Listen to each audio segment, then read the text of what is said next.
Hi, JPR ടോക്കിലേക്ക് എല്ലാവർക്കും സ്വാഗതം. എൻ്റെ വീഡിയോ ആദ്യമായിട്ടാണ് നിങ്ങൾ കാണുന്നതെങ്കിൽ ഒന്ന് ഫോളോ ചെയ്യണേ, ഒന്ന് സബ്സ്ക്രൈബ് ചെയ്യൂ. ഞാനിടുന്ന വീഡിയോകൾ നിങ്ങൾക്ക് അപ്പോൾ തന്നെ കാണാൻ പറ്റും.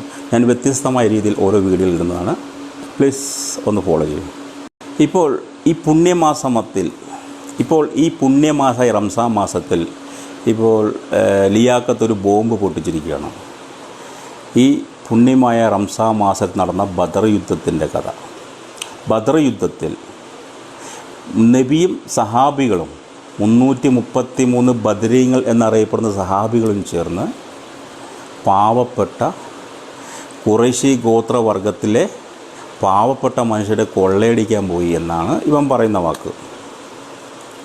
എങ്കിൽ യഥാർത്ഥത്തിൽ കൊള്ളയടിക്കാൻ പോയത് അല്ല. ഒരു എക്സാമ്പിൾ ഞാൻ പറയാം. എന്താണെന്ന് വെച്ച് കഴിഞ്ഞാൽ, ഇപ്പോൾ നടന്നുകൊണ്ടിരിക്കുന്ന പാലസ്തീനും ഇസ്രായേലും തമ്മിലെ യുദ്ധം നോക്കൂ.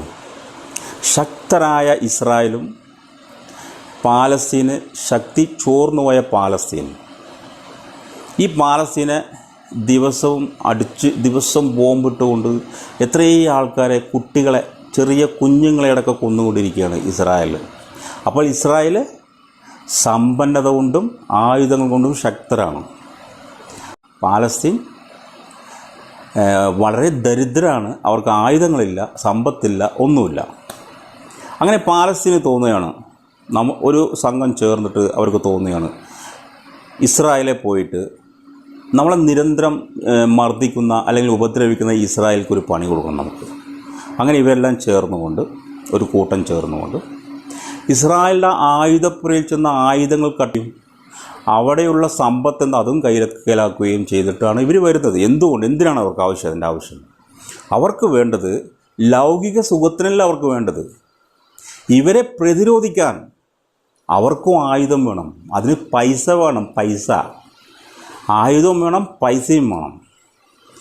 അതിന് വേണ്ടി മാത്രമായിട്ട് പാലസ്തീൻ ചെന്ന് ഇസ്രായേലിൽ പോയിട്ട് ആ സമ്പത്തും ആ ആയുധങ്ങളും ഇങ്ങെടുത്ത് വരുന്നു.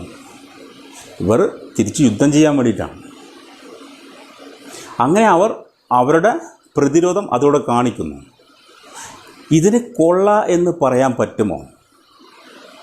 ഇപ്പോൾ കൊള്ള എന്ന് വെച്ച് കഴിഞ്ഞാൽ ലൗകിക സുഖങ്ങൾക്ക് വേണ്ടിയിട്ട് കൊള്ളയടിക്കുന്ന ആൾക്കാരുണ്ട്, കള്ളന്മാരുണ്ട്. ഈ ലിയാഖത്തൊക്കെ അതാണ് ചെയ്യുന്നത്. സ്വന്തം അടിസ്ഥാനമായ മതത്തെ ചവറ്റുകൊട്ടയിലേക്ക് വലിച്ചെറിഞ്ഞ് അതിനെ ദിവസവും പരിഹസിച്ച് ഈ കൊള്ളക്കൂട്ടങ്ങളിൽ നിന്നും ചെറിയൊരു കൊള്ള സ്വീകരിക്കുന്ന ഒരു സമ്പ്രദായമാണ് ഇപ്പോൾ ലിയാഖത്ത് ചെയ്യുന്നത്. അതിൽ അവൻ്റെ വീടൊക്കെ നോക്കും. ഈ വീട് നോക്കും. അവനിക്ക് എത്ര സബ്സ്ക്രൈബറുണ്ട്? ഒരു 152 പേരുണ്ട്. 152K ഉണ്ട്. ഇതിലവനിക്ക് ഇങ്ങനെയൊക്കെ ചെയ്യാൻ പറ്റുമോ? അപ്പോൾ നല്ല അണ കിട്ടുന്നുണ്ട്. അപ്പോൾ ഫോർ എക്സാമ്പിൾ ഞാൻ പറഞ്ഞു തന്നെയാണ്. അപ്പോൾ പാലസ്തീൻ ചെയ്തത് കൊള്ളയാണോ അതോ അവരെ പ്രതിരോധിക്കാൻ വേണ്ടിയിട്ട് എടുത്തതാണോ? ഇതിലെങ്ങനെ നമുക്ക് വിശകലനം ചെയ്യാം? ഇതാണ് എൻ്റെ ചോദ്യം. അറിയുന്നവർ കമൻറ്റ് ചെയ്യുക. ഇത് കൊള്ളയാണോ അല്ല ഇവരുടെ ജീവന് ഭീഷണിയായപ്പോൾ പ്രതികരിക്കാൻ വേണ്ടിയിട്ട് അവർ ചെയ്തതാണോ? ഇതിൽ രണ്ടിലേതാണ്? ശരിയാണോ തെറ്റാണോ?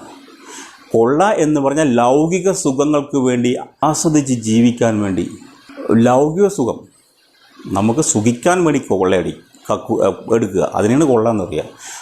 ലൗകിക സുഖത്തിന് വേണ്ടി നമ്മൾ എടുക്കുന്ന പൈസയാണ് കൊള്ള എന്ന് പറയുക. അതേസമയം നമ്മുടെ സ്വയം രക്ഷയ്ക്ക് വേണ്ടി നമ്മളെടുക്കുന്ന ആ പൈസയും ആ ആയുധവും കൊള്ള എന്ന് പറയാൻ പറ്റില്ല.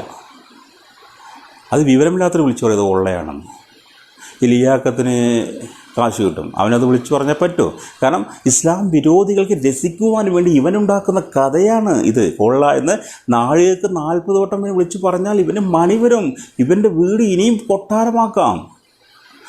വലിയ പ്രസ്റ്റീജോട് ജീവിക്കാം. അവനക്ക് കാശ് കിട്ടും.